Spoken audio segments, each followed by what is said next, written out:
Accueil et répit, la promesse il y a un an à l'ouverture de la Trève à Strasbourg, un centre d'hébergement de jour pour les sans-abri, les personnes précaires qui y retrouvent plusieurs services comme une laverie, une bagagerie, mais aussi des formations, un lieu financé à 100% par la ville. On en parle avec notre invitée sur BFM Alsace, la maire Europe Écologie Les Verts de Strasbourg. Bonjour Jeanne Barséguian. Bonjour. On commence avec cette triste nouvelle, cette info de la nuit, il y a un incendie qui a pris à la Trève cette nuit à 4h du matin. Les pompiers sont intervenus. Quelle est votre réaction ce matin? Est-ce que vous pouvez nous dire ce qu'il en est pour la Trève ce matin? Oui, j'ai été informée par nos cadres d'astreinte qu'un incendie a eu lieu cette nuit, la nuit dernière. Bon, la chose la plus importante, c'est qu'il n'y a pas de blessés. Il y avait deux familles dans des logements attenants qui sont en train d'être relogées. Mais c'est évidemment un choc ce matin. On se trouvait hier dans cet espace, dans cette salle de restauration de la Trève pour fêter les 1 an du lieu, de ce lieu de répit et d'accueil. Donc c'est évidemment un choc. Vous m'avez dit, j'ai reçu les photos ce matin, vous m'avez dit juste avant le début de l'interview, vous m'avez dit ça me fait mal au cœur. Oui, ça fait mal au cœur de voir ces photos. Après, j'attends des informations sur l'incendie proprement dit et sa nature. J'ai pas d'informations là-dessus pour l'instant. Oui, ça fait mal au cœur parce qu'hier on a célébré 1 an de solidarité dans ce lieu, de belles histoires. Alors la Trève, de toute façon, quoi qu'il arrive, et également malgré cet incendie, poursuivra son histoire et la ville veut pérenniser en fait ce dispositif qui a fait ses preuves et qui a bien montré qu'il répondait à un vrai besoin, puisque on a totalisé 11 500 passages en 1 an depuis son ouverture fin 2022. Cet incendie va peut-être accélérer un petit peu les choses. Là, c'était prévu, la Trève devait déménager puisqu'elle occupait le foyer Saint-Joseph qui était vacant jusque courant 2024. Vous allez organiser une réunion d'urgence certainement aujourd'hui. Ça va peut-être un petit peu bousculer le calendrier pour son installation dans son futur lieu dont vous avez dévoilé l'emplacement exact hier soir. Oui, absolument. On savait depuis le début que la Trève pourrait être expérimentée dans le foyer Saint-Joseph jusqu'en 2024 et qu'ensuite le foyer serait transformé en restaurant scolaire. Donc les travaux démarreront cette année. J'ai annoncé hier soir que la Trève déménagerait d'ici cet été dans le quartier de la COP à la cave à vin, mais moyennant encore un certain nombre d'aménagements et de travaux qui doivent être faits.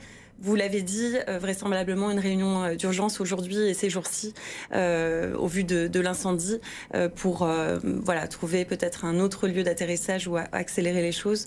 En tout cas, il va falloir évidemment qu'on revoie ce calendrier. Pour les gens qui ne connaissent pas la Trève, peut-être qu'on peut parler aussi vous proposez beaucoup de services très concrets aux personnes qui viennent. Peut-être qu'on peut décrire un petit peu ce lieu d'accueil de jour. Tout à fait. Déjà dire que c'est un lieu financé et soutenu et géré par la ville de Strasbourg, mais en lien étroit avec une vingtaine d'associations de solidarité. Et donc, on peut proposer vraiment un panel de services aux personnes qui se présentent, qui sont souvent dans des situations de détresse et de vulnérabilité. C'est un lieu qui est ouvert à toutes et tous de manière inconditionnelle. Les personnes vont être accueillies. Elles peuvent déjà prendre un moment de répit, de repos. Il y a une bagagerie, une laverie, il y a aussi des douches, il y a aussi une salle de sieste. Et puis ensuite, il y a toutes les activités qui sont proposées par les associations sur place. Ça peut être des cours de langue, ça peut être des activités sportives, culturelles, ça peut être une orientation aussi pour un meilleur accès aux droits ou encore des permanences médicales.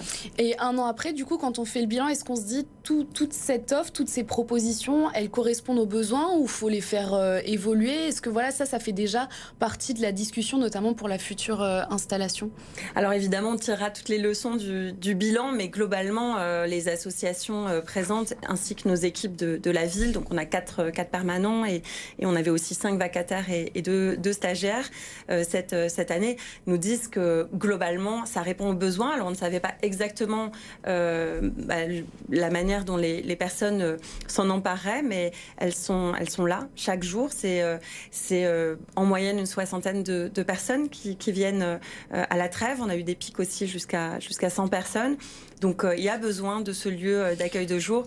Et je discutais hier soir avec un jeune homme qui m'a dit que en fait c'est là qu'il avait pu rencontrer des gens, être accompagné, être conseillé, s'intégrer tout simplement dans notre ville.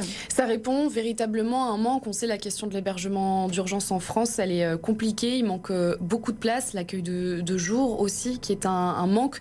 Voilà, vous avez pris votre place en tant que ville pour ça? Oui, c'est aussi une expérience qu'on a capitalisée suite à l'accueil des familles déplacées d'Ukraine.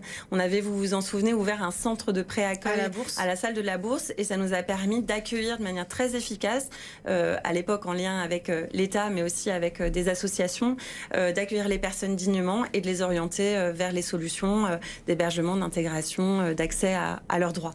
Et fort de cette expérience, on s'est dit qu'on avait absolument besoin d'un lieu, en fait, qui est aussi un lieu de coordination entre les acteurs de la solidarité. Mais ça veut dire que c'est un manque de l'État? Vous comblez quelque chose qui n'est pas disponible à l'heure actuelle? Oui, alors vous l'avez dit, la trêve c'est un accueil de jour, donc on n'y fait pas d'hébergement d'urgence qui relève de la compétence de l'État, mais vous le savez comme moi, les dispositifs d'hébergement sont saturés, et puis quand bien même elles ont été mises à l'abri, et c'est pas le cas de milliers de personnes dans notre pays, et ben en journée elles ont besoin aussi de lieux dans lesquels elles peuvent être à l'abri en fonction des intempéries. On parle beaucoup du froid, mais ça peut être les canicules, ça peut être les inondations, les pluies incessantes. Donc oui, elles ont besoin d'un lieu de répit. Ça répond véritablement à un besoin, et là la ville est dans son rôle. Et à Strasbourg particulièrement, dans le Bas-Rhin aussi, il y a beaucoup de demandeurs d'asile qui passent par